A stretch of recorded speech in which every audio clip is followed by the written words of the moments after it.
ఓం నమో భగవతే శ్రీరమణాయ. ఉమామహేశుల కలహం. దాదాపు ఒక వారం కిందట హిందూ సుందరి పత్రికలో పాచికలు అనే కథ వచ్చింది. అది స్కాంద పురాణంలోనిదట. ఒకప్పుడు నారదుని కలహ ప్రియత్వానికి పార్వతీ పరమేశ్వరులు కూడా గురి అయ్యారట. లక్ష్మీ విష్ణువులు పాచికలు ఆడుతారే, మీరెందుకు ఆడరు అని నారదుడు ప్రోత్సహిస్తే ఉత్సాహపడి పార్వతి త్వరపెట్టగా ఈశ్వరుడు ఆడి ఓడుటయు, పార్వతి గర్వించి పరమేశ్వరుని ధిక్కరించి గేలి చేయుట ఆదిగా గల వృత్తాంతమది. భగవాన్ అది చదివి భక్తి భరిత హృదయులై ఈ కథ చదివారా అని నన్ను అడిగారు. చదివాను అనగానే, సంక్రాంతికి ఇక్కడ జరిగే తిరువూడల్ ఉత్సవం కూడా ఉమామహేశ్వరుల కలహాన్ని గురించిన కాండయే అని చెప్పి డగ్గుతిక వహించారు భగవాన్. అవి పార్వతీ పరమేశ్వరులకు వివాహమైన తొలి రోజులు. ఇరువురు మేరుగిరిపై సేద తీరుతున్నారు. కంటి ఆవశ్యకత లేకనే ముల్లోకాలకు వీక్షించగలిగే ముక్కంటితోనే దోబూచులాడాలని దేవికి ముచ్చట కలిగింది. ధ్యానంలో ఉన్న పతి వెనుకకు చేరిన పార్వతి పద్మపత్రాలను పోలిన తన అరచేతులతో మగని కన్నులను మూసింది. అంతే, హఠాత్తుగా లోకమంతా అంధకార బంధురమైంది. సూర్య చంద్రాగ్ని నేత్రాయ నమః కైలాసవాసినే. లోకాలను వెలిగించే సూర్యచంద్ర అగ్నులు అతనికి కన్నులు కదా.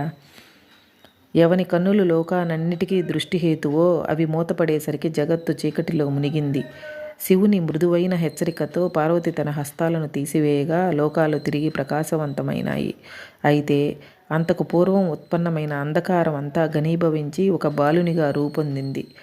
శివుడు అతడిని హిరణ్యాక్షుడికి అప్పగించగా అతడక్కడే పెరిగాడు. చీకటిలో పుట్టుటచే గుడ్డివాడు, తామసికుడుగా పెరిగి అంధకాసురుడయ్యాడు. బ్రహ్మను గురించి తపస్సు చేసి గొప్ప గొప్ప వరాలను పొంది ఆ బలమదం చేత స్వైర విహారం చేయసాగాడు. చివరకు ఒకనాడు మందగిరిపై వ్యవహరిస్తున్న జగన్మాతనే మోహించాడు. ఆమెను తనకు అప్పగించమంటూ పాశుపత వ్రతం పూని ఉన్న పశుపతికి కబురంపాడు. వ్రతభంగం కాకూడదని శివుడు మరో రహస్య స్థలాన్ని చేరుకున్నాడు. మాయావి అయిన అంధకాసురుడు శివుని రూపం ధరించి ఒంటరిగా ఉన్న శ్రీమాతను చేరబోయాడు. ప్రమాదం గ్రహించిన పార్వతి అతనిని సంహరించడం భర్త వ్రతదీక్షకు భంగకారి, తన తపస్సుకు క్షయకారి అవుతుందని శంకించి సూక్ష్మరూపిణి అయి తన తోటలో పెరుగుతున్న తెల్లజిల్లేడు పుష్పంలో దాగింది.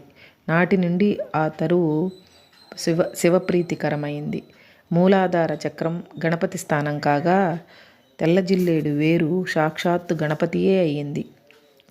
దేవి కనిపించకపోవడంతో అంధకాసురుడు శివునిపై యుద్ధభేరి మోగించాడు. దీక్షావసాన సమయంలో ఉన్న పశుపతికి దేవతలంతా బాసటగా నిలిచి శత్రువును నిలువరించారు.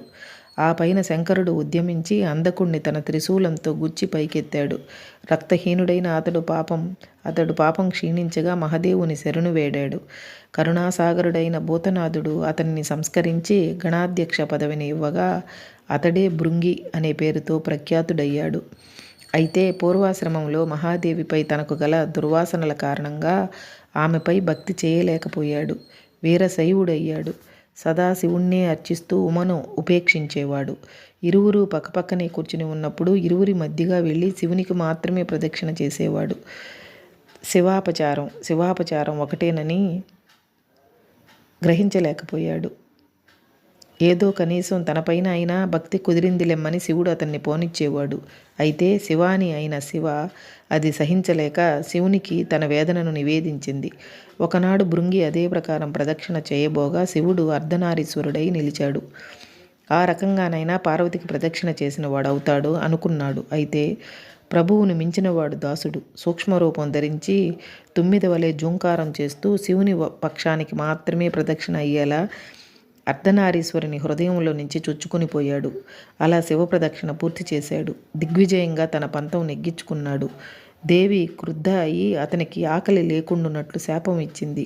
నిరాహారి అయిన భృంగి నీరసించిపోయి నిలుచుటకు కూడా అశక్తుడయ్యాడు. ఇక ప్రదక్షిణ ఏం చేయగలడు?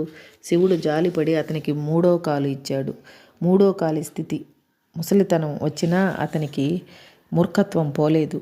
ఇక ఇది పని కాదని చెప్పి సమస్యకు పరిష్కారంగా భృంగికి విదేహముక్తిని ఇచ్చి అతన్ని తన నుంచి అన్యంగా లేకుండా చేశాడు శంకరుడు. భృంగి పట్ల తన క్రోధం నెరవేర్చుకునే అవకాశం కోల్పోయినందుకు కుపితురాలైన పార్వతి తన క్రోధాన్ని శివునిపైకి మళ్లించింది. భర్తను నివాసం బయట ఉంచి తాను తలుపులు వేసుకుంది. శివుని బ్రతిమలాటలు పనిచేయలేదు. ఇకపై సంభవించిన గాథ అరుణాచల క్షేత్రానికి అనుబంధంగా ప్రచారం పొందింది. దేవి చేత తిరస్కరింపబడిన దేవదేవుడు ఒంటరిగా గిరిప్రదక్షిణకు బయలుదేరాడు. ఉన్నామలై అపితకుచాంబ తీర్థం చేరేసరికి అక్కడ శక్తి చేత ప్రేరితులైన మాతృగణాలు శివుని నిర్బంధించి నిలువుదోపిడీ చేశాయి.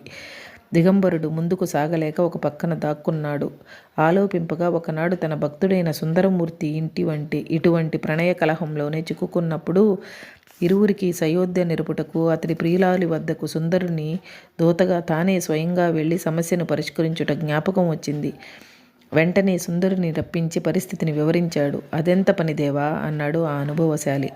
ఆలయానికి వచ్చి శివదత్తమైన తన తమిళ గానామృత లహరిని దేవి పరంగా వెలయిస్తూ లోపలికి ప్రవేశించాడు.